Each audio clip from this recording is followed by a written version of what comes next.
আগামী 29 এপ্রিল দ্বিতীয় দফার ভোট হবে পশ্চিমবঙ্গের পানিহাটি আসনে, যেখান থেকে বিজেপির হয়ে লড়ছেন কলকাতার আরজিকর মেডিকেলে ধর্ষণ ও হত্যার শিকার নারী চিকিৎসকের মা রত্না দেবনাথ।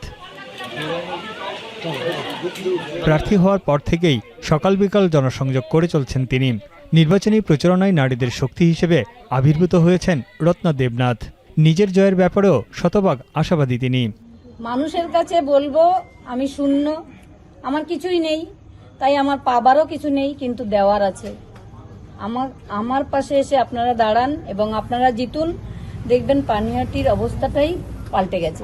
তবে স্থানীয় অনেকের মতে মমতা বন্দ্যোপাধ্যায়ের দল তৃণমূল কংগ্রেসের বিরুদ্ধে তুরুপের তাস হিসেবে রত্না দেবনাথকে ব্যবহার করছে বিজেপি।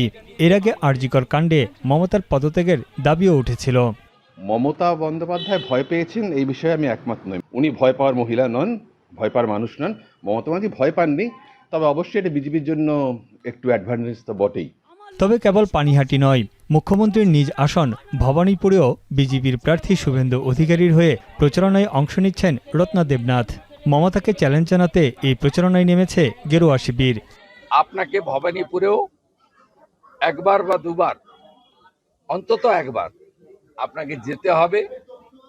আপনার যে অভিযোগ স্বাস্থ্যমন্ত্রী, পুলিশ মন্ত্রী তথা মুখ্যমন্ত্রী তথা তৃণমূলের ঘোষিত ভবানীপুরের প্রার্থীর এগেনস্টে, সেটা আপনি বলবেন।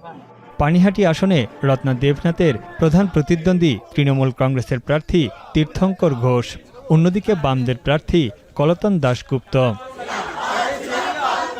এখন কলকাতা।